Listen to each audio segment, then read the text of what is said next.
전 첫 결혼에 실패하고 어린 딸을 남겨둔 채 쫓겨나다시피 했습니다. 그땐 정말 죽고 싶을 만큼 불행했습니다. 하지만 언젠가는 딸을 찾아오겠다는 생각으로 버텼고 그 절망 끝에서 우연히 만난 사람과 재혼을 한 뒤 아들을 출산하면서 이래도 되나 싶을 정도로 행복한 삶을 살았습니다. 하지만 그 행복마저 딸을 생각하면 죄책감이 들었어요. 제 사정을 다 알면서도 저를 사랑해준 남편과 착하게 잘 자라준 아들을 보면서 늘 위로받았고 함께하지 못하는 딸을 만나게 되는 날 결코 부끄럽지 않은 엄마의 모습이고 싶었습니다. 하지만 삶은 제 생각대로 되진 않았어요. 이 세상에서 온전히 제 편이었던 남편이 그만 암으로 세상을 떠나고 말았습니다. 그쯤 저는 우울증을 앓았고 제 마음 깊은 곳에 품고만 살았던 딸에 대한 미안함과 그리움으로 살아간다는 것 자체가 버거웠어요. 전 용기를 내서 지금이라도 딸을 찾아보기로 했습니다. 그렇게 수소문 끝에 딸과 눈물의 재회를 했고 아들 몰래 딸과 가끔 만나면서 못다했던 모녀지간의 정을 쌓아갔습니다. 물론 아들 내외에겐 항상 미안한 마음이 들었습니다. 전체 과거가 떳떳하지 못하다고 생각해 본 적은 없습니다. 첫 결혼에 이혼한 것도 전 남편의 외도 때문이었습니다. 다만 그때 딸을 데리고 나오지 못한 것은 살림만 하느라 세상 물정을 몰랐던 저의 약점을 남편이 이용했기 때문이었어요. 만약 지금의 저였다면 모든 수단과 방법을 다 써서라도 제 딸은 제가 지켰을 겁니다. 그 죄책감과 미안함을 알기에 다시 만난 딸은 저에게 그 누구보다 소중한 존재였습니다. 물론 언젠가는 아들 내외에게 솔직히 털어놓을 생각이었지만 매번 말할 기회를 놓쳤어요. 아들 내외는 맞벌이를 했습니다. 바빠서 식사를 거를까 걱정되어 저는 매번 반찬을 만들어서 가져다 주곤 했습니다. 주변에 보면 시어머니가 집에 드나드는 것 자체를 싫어하는 며느리도 많다고 하지만 다행히 우리 며느리는 제 성의와 진심을 감사하게 잘 받았고 저 또한 며느리가 불편하지 않게 항상 배려하며 살았습니다. 그러던 어느 날이었어요. 결혼하고 2년 만에 임신을 한 며느리가 입덧이 심해서 아무것도 먹질 못했습니다. 전 평소에 며느리가 좋아하는 반찬들을 만들어서 아들 내외가 사는 아파트로 찾아갔어요. 서로 비밀번호도 다 공유할 만큼 사이가 좋은 탓에 그날도 저는 별 생각 없이 아파트 입구에 도착해서 며느리에게 전화를 했습니다. 아가, 입덧은 좀 어떠니? 내가 너 좋아하는 밑반찬 좀 만들어 왔으니까 집에 넣어두고 갈게. 퇴근하면 반찬 꺼내서 억지로라도 뭘 좀 먹도록 해라. 알겠지? 어머니, 지금 우리 집에 오신 거예요? 이제 막 아파트 입구에 도착했어. 어머니, 그러면 반찬은 그냥 경비실에 맡겨두고 가세요. 아니 왜? 지금까지 내가 항상 냉장고에 넣어두고 갔잖니. 아니 그게 어머니 힘드실까봐요. 아유, 괜찮다. 그리고 나물 같은 건 빨리 쉬기 때문에 냉장고에 넣어야 해. 아니 집 청소도 못해서 엉망이고 아무튼 좀 그래요. 어머니 집에 들어가지 마시고 그냥 경비실에 맡겨놓고 가세요. 아시겠죠? 절대 집에 들어가시면 안 돼요. 전 며느리의 반응이 사뭇 이상했습니다. 평소에도 며느리는 직장일로 바빠서 집 청소를 며칠씩 몰아서 하곤 했거든요. 제가 반찬을 주러 온 김에 청소도 하고 빨래도 해놓고 가곤 했죠. 그럼 며느리는 너무 감사하다고 했지 오늘처럼 집이 엉망이니까 들어가지 말라는 소리는 전혀 없었습니다. 전과 다른 며느리의 반응에 전 좀 서운한 생각이 들었습니다. 그래도 며느리가 잘 먹어주기를 바라고 또 뱃속에 손주 생각하면서 기분 좋게 이것저것 열심히 만들어서 왔는데 무조건 들어가지 말라고 하니까 속도 상했어요. 갑자기 시어머니가 들락거리는 게 불편한가 싶기도 하고 애를 가져서 예민해져서 그럴 거라고 이해하면서도 마음 한구석이 개운치 않았습니다. 제가 아는 며느리는 절대 이유 없이 그렇게 말하거나 반응하는 애가 아니거든요. 제가 며느리를 좋아하는 이유 중에 하나는 솔직하고 담백하면서도 쓸데없는 오해도 안 하고 항상 현실을 정확하게 잘 보고 판단하기 때문입니다. 참 지혜롭고 현명한 아이였어요. 우리 아들에게 좀 부족한 면을 며느리가 잘 채워주는 것 같아서 딸처럼 좋아했습니다. 그런데 오늘은 제가 알고 있던 며느리의 모습이 아니었습니다. 뭔가 석연치 않다는 직감이 들어서 가던 길을 돌려 다시 아들네외 아파트로 갔습니다. 괜히 긴장이 돼서 심호흡을 했어요. 그리고 비밀번호를 누르고 안으로 들어선 순간 전 그만 얼어붙고 말았습니다. 앞에서도 말했지만 전 첫 결혼에 실패했습니다. 이혼했다고 말하지 않고 굳이 제가 실패했다고 말하는 것은 그 결혼이 파탄난 이유는 남편 때문이었지만 그 결혼의 마지막을 제일 불행하게 만든 건 온전히 제 무지 탓이었기 때문입니다. 남편은 결혼 전부터 사람 좋아하고 술 좋아하는 남자였습니다.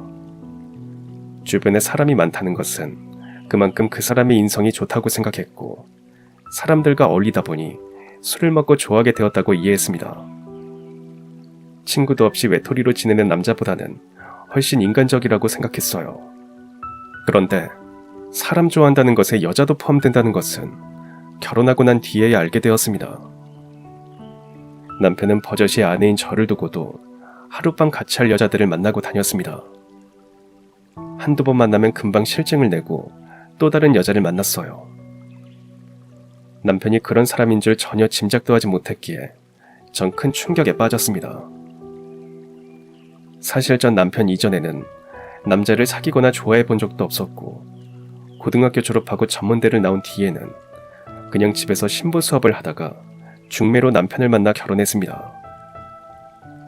친정아버지가 워낙 가부장적이어서 남자는 하늘이니까 하늘이 하는 일을 막아서지 말고 뒤에서 잔소리도 하지 말라고 가르치셨어요.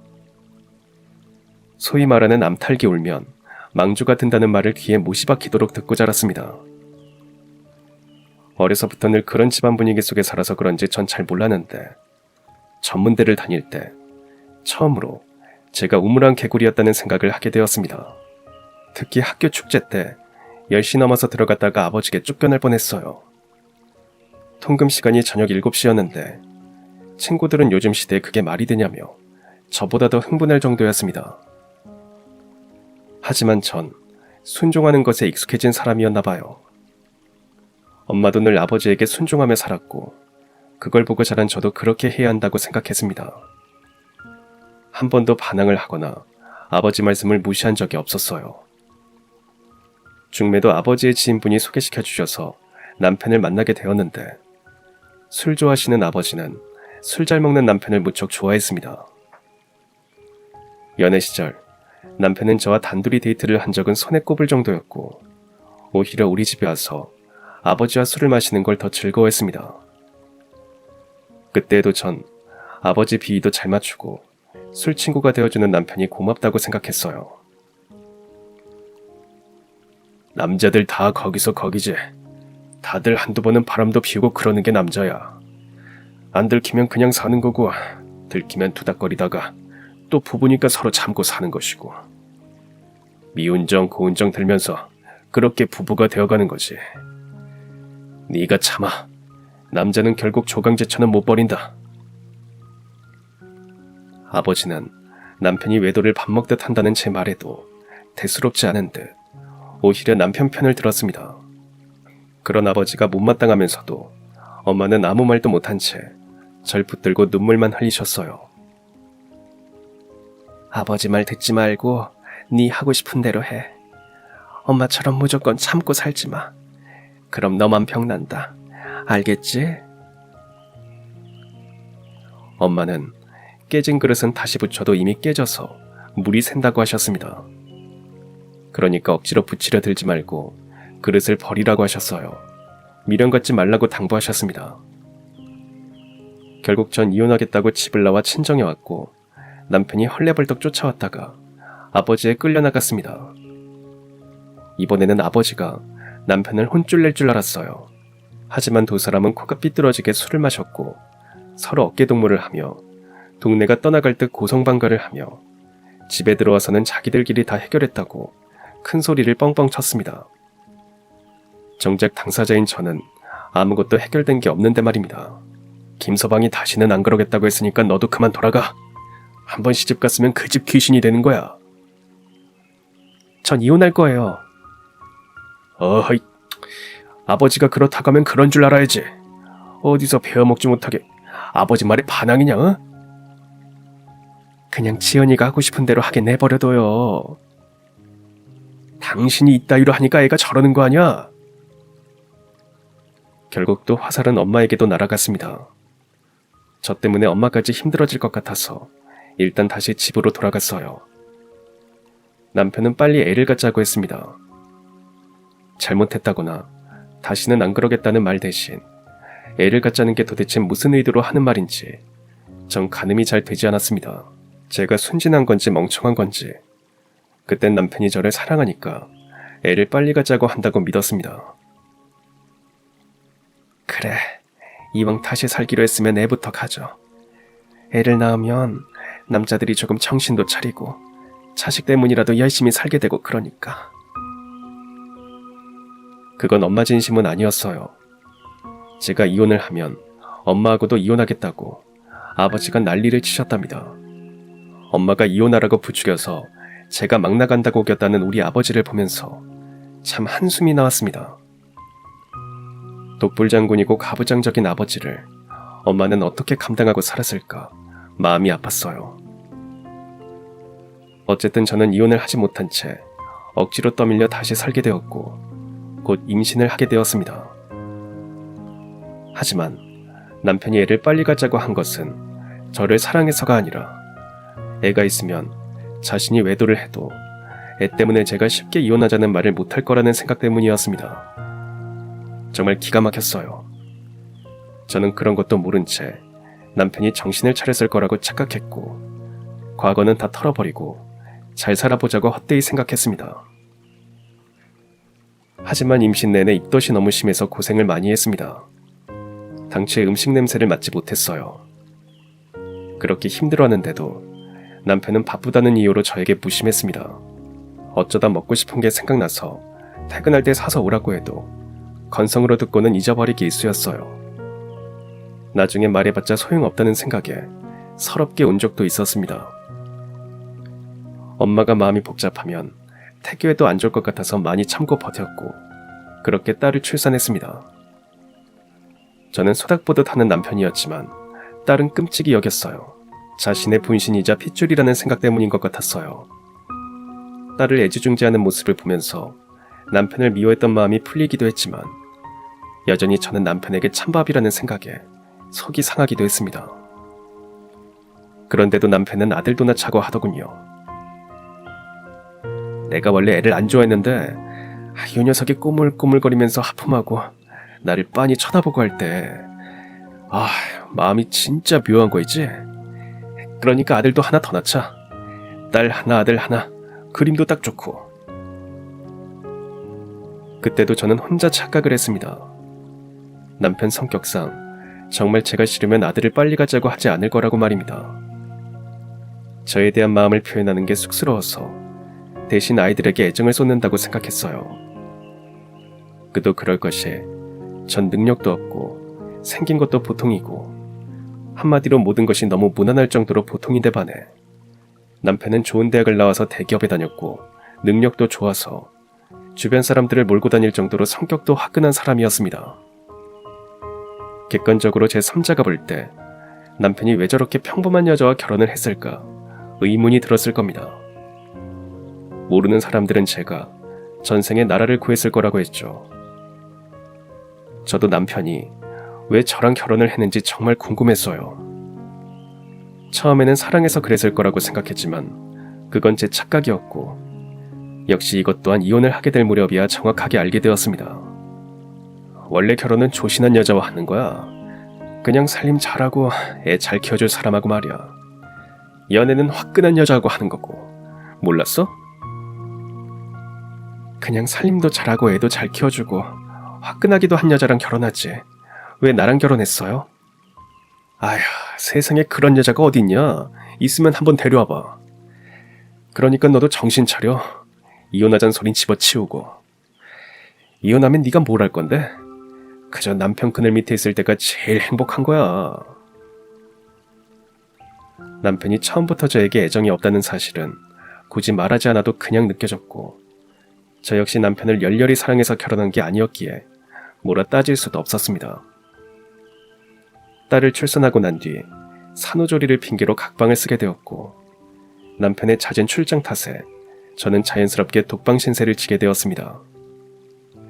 언제부턴가는 서로 각방이 편하다고 생각하게 되었어요.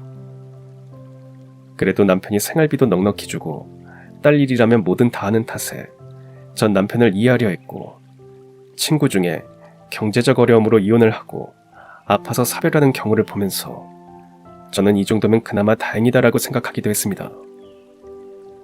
그런데 어느 날 친구에게 한 통의 전화를 받았습니다.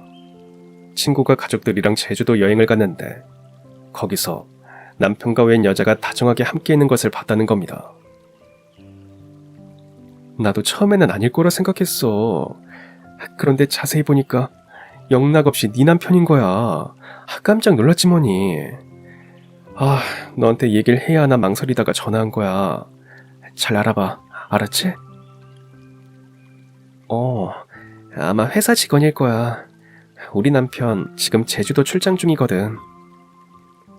그래? 근데 회사 직원이라고 하기에는 좀 그렇던데. 아무튼 자세히 알아봐. 그 친구도 이혼을 하고 친정으로 들어가 살고 있었는데 우리 남편이 바람을 핀다는 걸 확신하는 목소리였어요.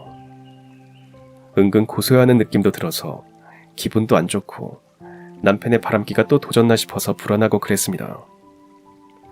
친구에게는 담담하게 말했지만 전 곧 남편에게 전화를 했습니다. 그런데 남편은 지금 회의 중이라며 다급하게 전화를 끊었어요. 그 순간 전화기 너머 웬 여자의 웃음소리가 낮게 들렸습니다. 순간 가슴이 철렁했습니다.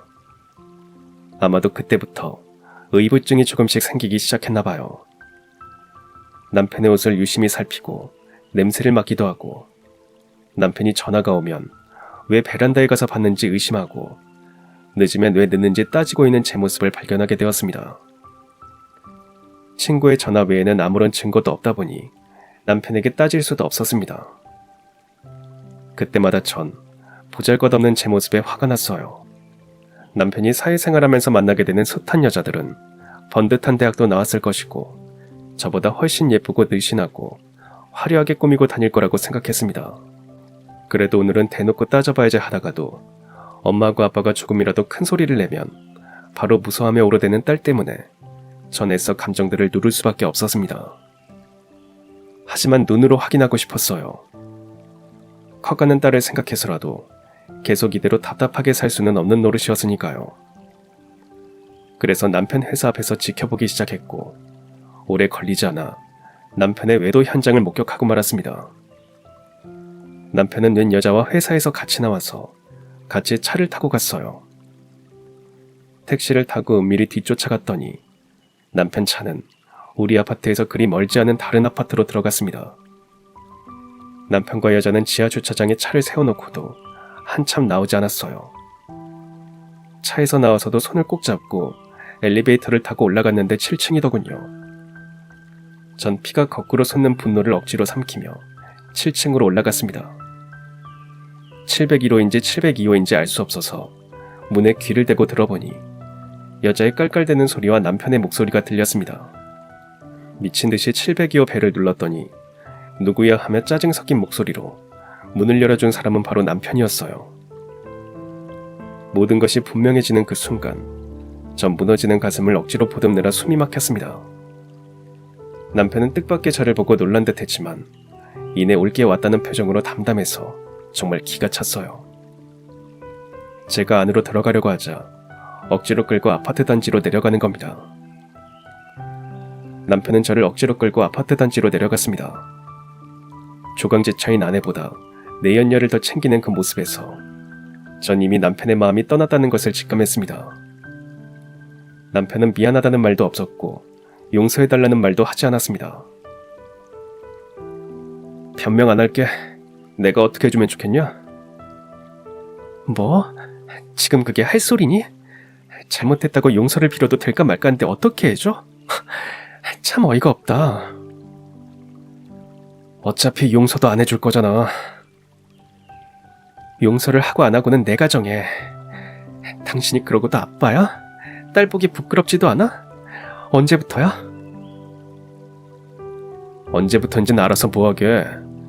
이미 마음 떠났다는 건 너도 알잖아. 순간 눈물이 솟구쳤습니다. 아무리 마음이 떠나고 제가 싫어도 그렇지 자기 자식을 낳아준 조강지처에게 한마디 미안하다는 말도 없다는 게 너무 화가 치밀었습니다. 남편은 오히려 들킨 게 후련하다는 반응이었습니다. 더는 그 사람에게 그 어떤 것도 기대하고 싶지 않았어요. 오래전 그때 이혼했어야 하는데 뒤늦은 후회를 한들 무슨 소용이겠어요. 전 홧김에 이혼을 요구했고 재산도 절반을 요구했습니다. 처음엔 남편도 순순히 그러겠다고 했어요. 그런데 딸은 자신이 키우겠다고 하는 겁니다. 만약 제가 딸의 양육권을 요구하면 재산 분할을 해줄 수 없다는 겁니다. 귀책사유가 남편에게 있는데도 그렇다고 했어요. 제가 재산 형성에 아무것도 기여한 게 없어서 그렇다는 남편의 말을 믿은 게 제 잘못이었어요. 남편이 돈을 벌어다 주었으니까 그렇다는 말에 바보같이 수긍하고 말았습니다. 남편 월급으로 알뜰살뜰 살림하고 저축해서 아파트도 장만했는데 살림하고 애 키운 건 인정받지 못한다는 사실에 절망했어요. 간통죄가 있던 시절이었으니까 남편을 간통죄로 고소할 수도 있었습니다. 네가 뭘 몰라도 한참 모르는구나. 내가 간통죄로 들어가면 나 당장 회사에서 잘릴 수도 있어. 그럼 우리 딸은 누가 키우니?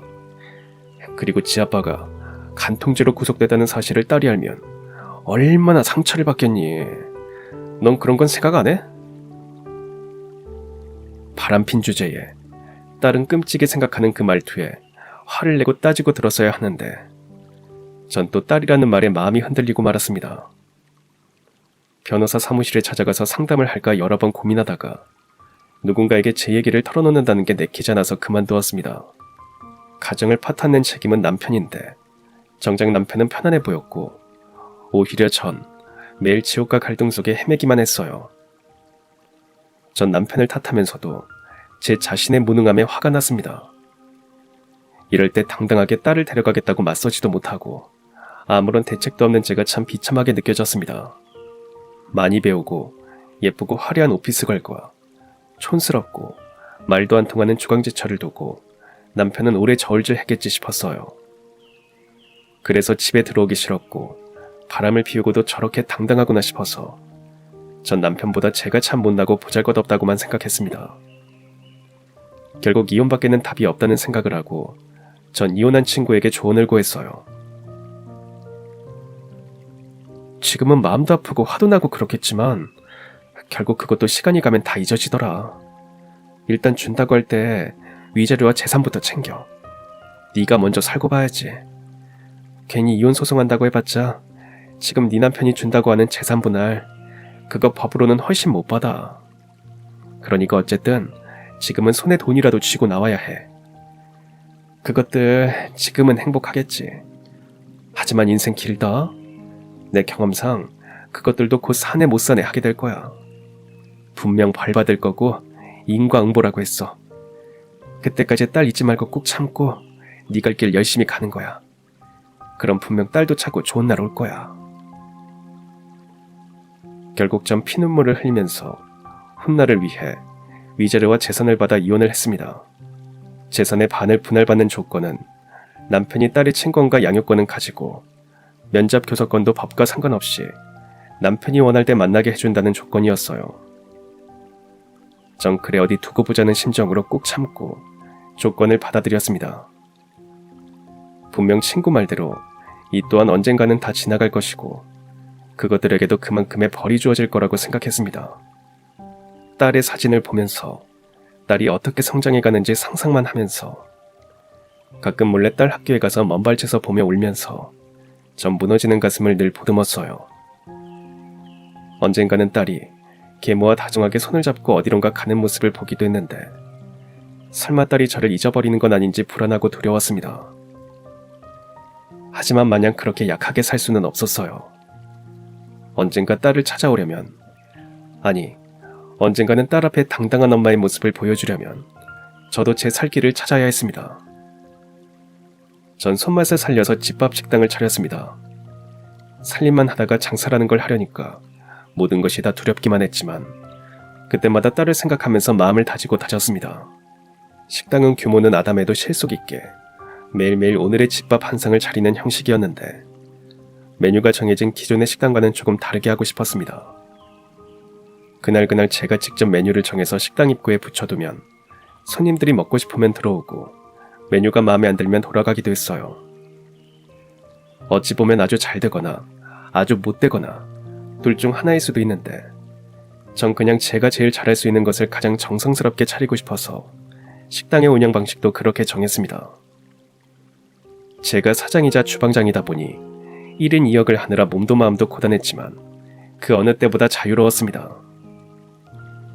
그리고 식당은 의외로 반응이 좋았어요. 특히 인근에 회사들이 많다 보니 직장인들은 엄마 집밥을 그리워했고 제가 엄마 손맛으로 차려주는 집밥은 곧 소문이 나면서 예약을 해야 할 만큼 잘 되었습니다. 그때 제 집밥에 반한 한 남자가 있었어요.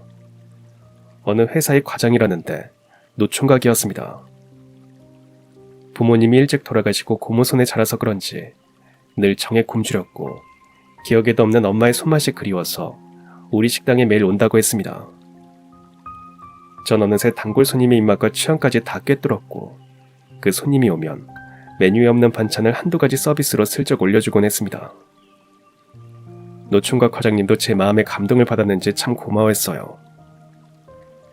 그러던 어느 날 비가 억수같이 오는데 손님도 별로 없고 일찍 문을 닫으려는 찰나 그 단골 과장님이 들어왔습니다. 어머 과장님 이제 퇴근하세요? 앉으세요. 어서 한 상 내올게요. 아니 저 혹시 오늘 미역국 될까요? 죄송해요. 갑자기 이런 부탁드렸어. 실은 오늘이 제 생일인데 생일 축하해주는 사람도 없고 혼자 인스턴트 미역국 사다 끓여 먹는 것도 공상인 것 같아 보여서요. 그래서 사장님께 미역국 끓여달라고 왔는데. 그럼요. 제가 끓여드릴게요. 조금만 기다리세요. 아주 맛나게 끓여드릴게요. 그리고 생일 축하합니다. 문득 그 단골 과장님이 짠하게 느껴졌어요.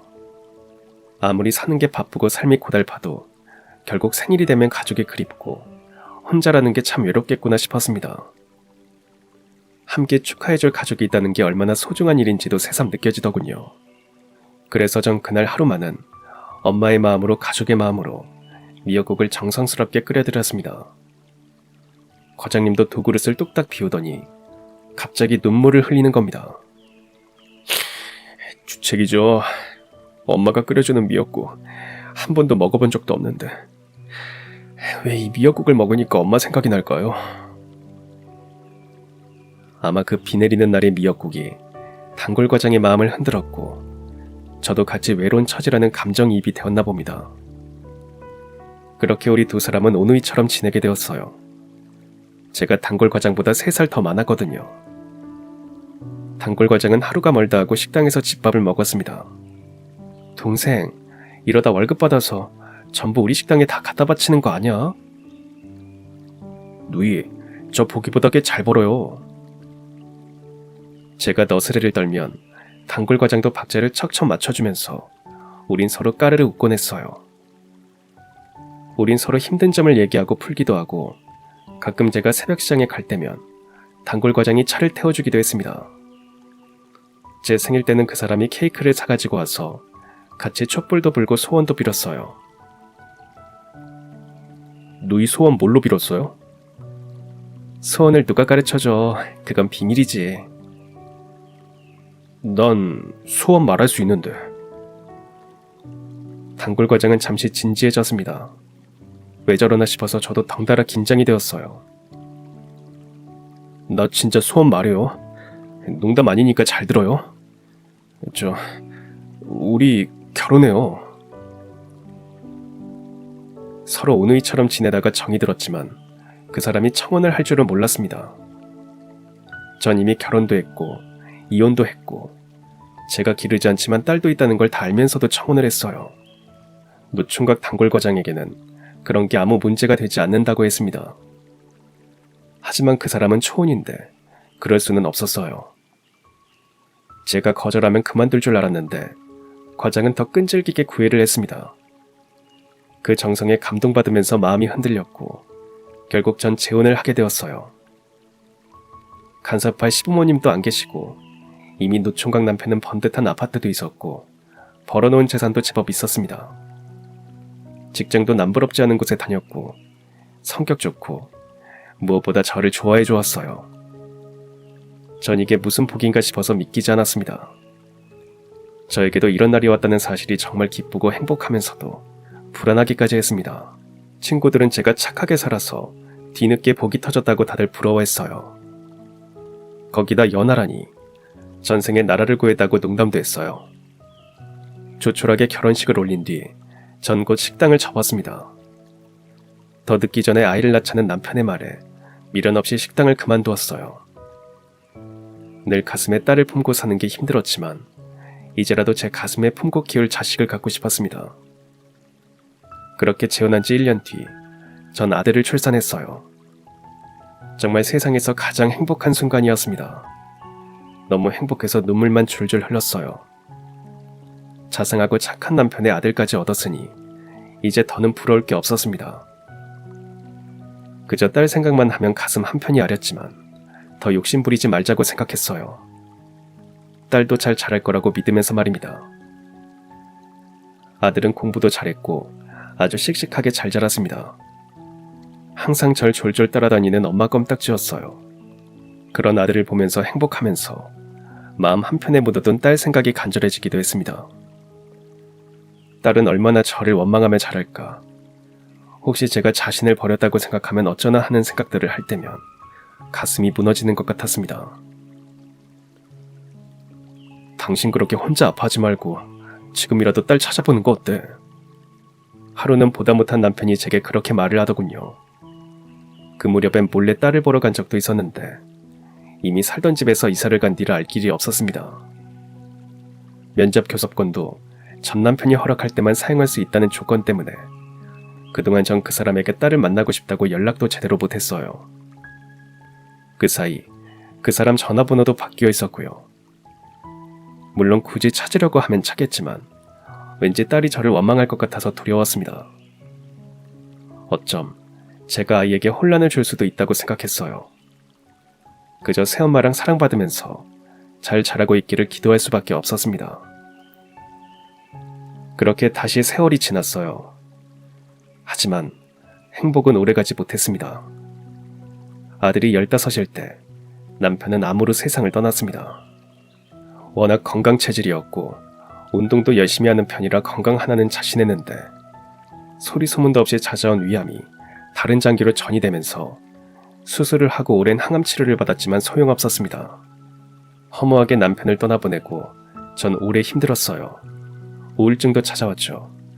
하지만 아들을 위해서 다시 일을 악물었고 접었던 식당도 다시 열었습니다. 남편이 남긴 유산으로 그럭저럭 살 수는 있었지만 그래도 가만히 있으면 없던 병까지 생길 것 같고 온갖 잡생각만 날 것 같아서 몸을 움직이기로 했습니다.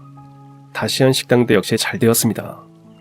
상가 건물 안에 있어서 그런지 단골 손님도 금방 많이 생겼고 손님들마다 반찬이 너무 맛있다고 칭찬 일색이어서 장사하는 보람이 있었어요. 그 중에는 차라리 반찬 가게를 하는 게 어떠냐고 하는 분들도 많았습니다. 그래서 전 식당을 다시 반찬 가게로 오픈했어요. 그 사이 아들은 대학을 졸업하고 대기업에 취직을 했습니다. 제가 이렇게 잘 버틸 수 있었던 것은 아들 덕분이었어요. 늘 말없이 든든하게 저에게 위로와 용기를 주는 녀석이 없었다면 아마 전 단 하루도 살아내지 못했을 겁니다.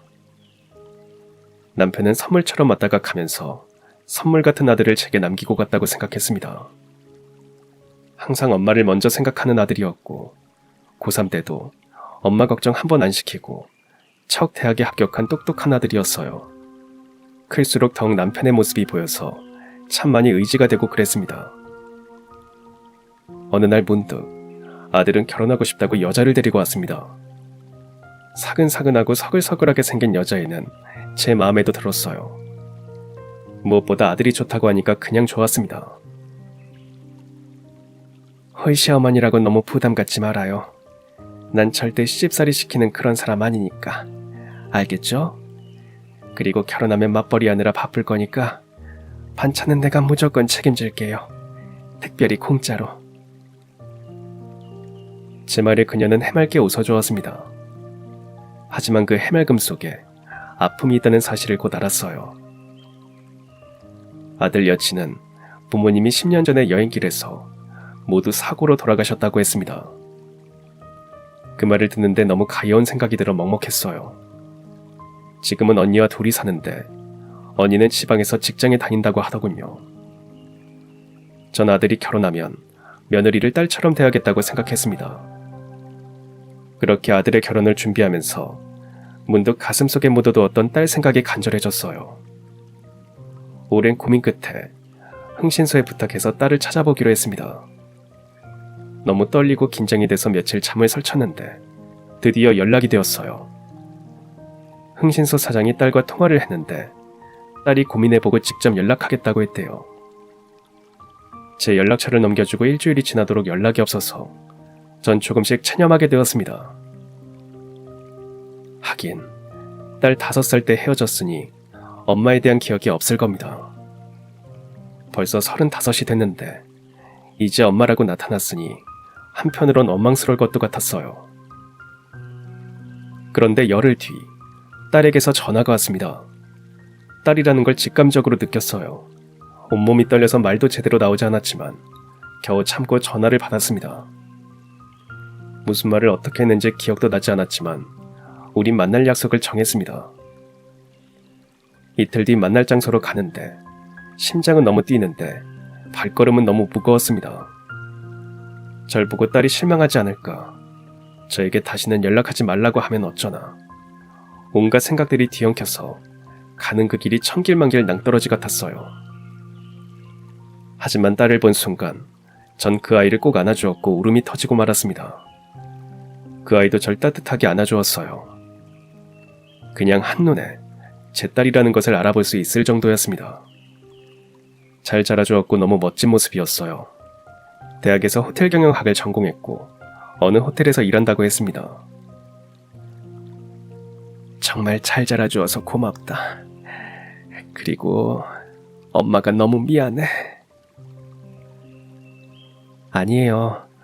엄마가 지금이라도 이렇게 절 찾아주셔서 감사해요. 전 엄마가 절 잊어버리신 것 같았거든요. 잊어버리긴, 단 한순간도 널 잊은 적 없어. 나 원망 많이 했지. 아니요, 원망 안 했어요. 새엄마가 사랑을 듬뿍 주었다고 했습니다. 그리고 두 분이 이혼한 이유도 알고 있다고 했어요. 새엄마가 딸이 20살이 되었을 때 사실대로 얘기해 주었답니다. 사실 그 전까지는 엄마가 자신을 버렸다고 생각했고 어린 마음에 혹시 새엄마에게도 버려질까 눈치를 보며 잘하려 애를 썼는데 그게 아니라는 걸 알게 되었답니다. 새엄마는 자신이 가정을 파탄냈다는 죄책감에 늘 시달렸다고 했어요. 그래서 딸에게 더 잘하는 것으로 용서받고 싶어 했답니다. 딸은 나이가 들면서 그런 새엄마도 아빠도 이해하게 되었다고 했어요. 모든 사실을 다 알고 난 뒤에는 엄마가 많이 그리웠어요. 하지만 새엄마가 워낙 잘해주셔서 드러내놓고 엄마 얘기를 하거나 그럴 순 없었어요. 그래도 언젠가는 엄마를 만날 수 있을 거라고 생각했어요. 이렇게 먼저 찾아주셔서 감사해요, 정말. 딸은 제 예상보다 더 반듯하게 잘 자란 것 같았습니다. 남편은 미웠지만 그 새엄마라는 사람에게는 문득 고맙다는 생각까지 들었어요. 딸은 대학에 가고 취직을 하면서 저를 찾아볼까 잠시 생각도 했지만 어쩜 새로운 가정을 꾸려서 잘 사실 것 같아서 그만두었다고 했습니다. 그렇게 전 꿈에 그리던 딸을 다시 품에 안았어요. 그동안 딸에게 주지 못했던 사랑을 이제라도 듬뿍 주고 싶었습니다. 곧 아들에게도 누이에 대해 얘기해줄 생각이었어요. 아들도 제가 재혼하기 전에 이혼을 했고 누나가 있다는 건 알고 있었거든요. 그 사이 아들은 예비 며느리와 그 언니와 상견례 약속을 잡았습니다. 하지만 상견례 날 예비 며느리가 가벼운 접촉사고가 나서 병원에 입원하는 바람에 상견례는 취소되었어요. 결혼식장은 예약을 미룰 수가 없어서 할 수 없이 당일에 서로 며느리 언니와 인사하는 걸로 했습니다. 그런데 이게 무슨 난리인지 하필이면 결혼식 당일날 정말 미친 듯이 비가 쏟아졌습니다. 마치 하늘에 구멍이 뚫린 것 같았어요. 뉴스에서는 기상 관측 이후 하루 최대치의 비가 내렸다고 했습니다. 하객들은 비 때문에 거의 대부분 못 오거나 길이 막혀서 늦게 도착했어요. 지방에서 오시는 분들은 물난리로 오지 못하셨고요. 며느리 언니도 직장이 지방이라 결국 물난리 때문에 결혼식에 참석하지 못하게 되었습니다. 일생일대의 결혼식인데 폭우로 엉망이 되었지만 그래도 전 아들 내외가 실망하지 않게 덕담을 해주었습니다. 결혼식 날 비 오면 잘 산다고 하더니 얼마나 잘 살려고 이렇게 폭우가 쏟아지냐. 그러게요 어머니, 저 아주 잘 살 겁니다. 전 며느리가 씩씩해서 참 좋았습니다. 폭우 속에 오신 하객들만 모시고 결혼식을 했어요. 아들 내외는 비 때문에 공항 가는 길도 막혀서 비행기 시간을 놓쳤고 결국 다시 신혼여행 날짜를 잡기로 했죠. 정말 그날의 그 폭우는 두고두고 우리 가족에게 회자가 되었어요. 결혼하고 아들 내외는 바로 신혼집으로 들어와 살았습니다. 제가 사는 아파트에서 몇 정거장만 가면 아들의 신혼집이었어요. 남편이 남긴 유산으로 아들 아파트를 장만해 주었습니다. 아들과 며느리는 맞벌이를 하다 보니 늘 바빴어요. 둘 다 대기업에 다니다 보니 출장도 잦았습니다. 그때마다 전 반찬을 해다 나르고 간 김에 집 청소도 해주고 그렇게 살았어요. 워낙 며느리가 털털한 성격이라 시어머니가 드나드는 것을 개의치 않았습니다. 혹여 조금이라도 불편해하면 언제든 말하라고 해도 오히려 다른 사람에게 집을 맡기는 것보다 시어머니가 훨씬 마음 편하다고 해서 제가 더 고마웠습니다. 요즘 며느리들은 시어머니가 자기 집에 오는 것을 극도로 싫어해서 현관문 비밀번호도 안 알려준다는데 우리 며느리는 비밀번호도 알려주고 부탁할 거 있으면 언제나 부탁을 했어요. 물론 그만큼 저에게도 잘했습니다. 한 번도 뵙지 못한 사돈이 며느리를 참 잘 가르쳤구나 고마운 생각도 들었습니다. 그러던 어느 날 그날도 변함없이 아들 집에 반찬을 주러 갔는데 갑자기 절대 들어가면 안 된다는 며느리의 말에 서운했고 어딘가 수상했습니다. 그래서 비밀번호를 누르고 들어간 순간 전 그만 얼어붙고 말았습니다. 아니 은선아, 네가 왜 여기 있어? 은선, 그 아이는 바로 제 딸이었습니다. 딸은 그제 울면서 모든 사실을 다 털어놓았습니다. 사실 은선과 며느리는 이복자매였어요. 그러니까 전 남편이 재혼한 그 여자 사이에서 난 딸이 제 며느리였습니다. 그러니까 우리 은선이를 사랑으로 키워주었다는 그 새엄마가 한때는 가정을 파탄냈던 그 여자였어요. 어른들의 그런 얽히고 설킨 관계와는 상관없이 은선과 며느리는 세상에 둘도 없이 서로를 아끼면서 자랐답니다. 물론 새엄마의 사랑과 관심과 가르침 덕분에 은선이도 사춘기 시절 반항 한 번 없었대요. 새엄마는 남의 가정을 파탄냈다는 자책감에 오래 시달렸어요. 엄마에게 늘 미안해했고요. 그래서 절 더욱 잘 길러야겠다고 생각했나 봐요. 새엄마는 자기 배 아파 낳은 동생보다 은선이를 더욱 애지중지하며 길렀답니다. 그 마음이 진심이라는 것을 알게 된 은선이는 이복자매인 동생을 정말 사랑하고 아꼈다고 했어요. 하지만 10년 전 새엄마와 아버지는 교통사고로 돌아가셨답니다. 그때 은선은 지방에 있는 호텔에서 일을 했는데 동생이 대학에 막 들어갔을 때라 서울과 지방을 오가며 동생을 보살폈다고 했습니다. 동생에게 이제 자신이 엄마가 되어주겠다고 생각했대요. 동생은 대학을 졸업하고 대기업에 취직을 했고 어느 날 결혼을 하겠다고 남자를 데리고 왔는데 참 마음에 들었답니다. 가정교육을 잘 받은 티가 났고 무엇보다 동생을 사랑하고 아껴줄 것 같아서 안심이 되었답니다. 문득 어떤 분이 어머니일까 궁금하기도 했대요. 그렇게 동생이 상견례 약속을 잡았고 예비 시어머니와 함께 찍은 사진을 보여준 순간 은서는 깜짝 놀랐답니다. 바로 여동생의 예비 시어머니가 자신의 친어머니라는 사실 때문이었죠. 며칠 고민하다가 동생에게 그 사실을 얘기했고 둘은 고민 끝에 결국 아들에게도 얘기를 했답니다. 일단 이건 법적으로는 아무 문제는 없어요. 문제는 우리가 이 사실을 어머니께 말씀드릴 거냐 하는 거죠. 말씀드리면 어머니 성징의 결혼은 반대 못 하시겠지만 속으로 많이 힘들어 하실 거야. 자신 탓에 애들이 저렇게 관계가 꼬여버렸다고 자책하실지도 몰라. 일단 얘기는 하지 말자. 내가 적당한 때 말씀드릴게.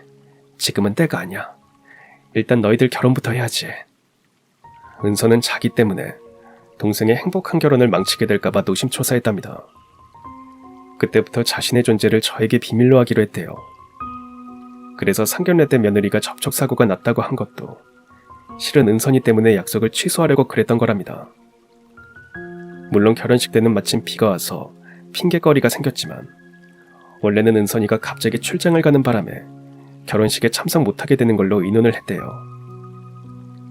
어쩐지 며느리 언니와 인사를 해야 되는데 밥이라도 한 끼 먹자고 말할 때마다 이리저리 이유를 대는 게 수상하다 했더니 이런 이유였던 겁니다. 전 은선이의 말을 들으면서 그저 눈물만 흘렸습니다. 다 제가 못나고 잘못 살아서 애들의 가슴에 못을 박고 괜히 못할 짓을 시켰다고 생각하니까 정말 제가 한심했어요.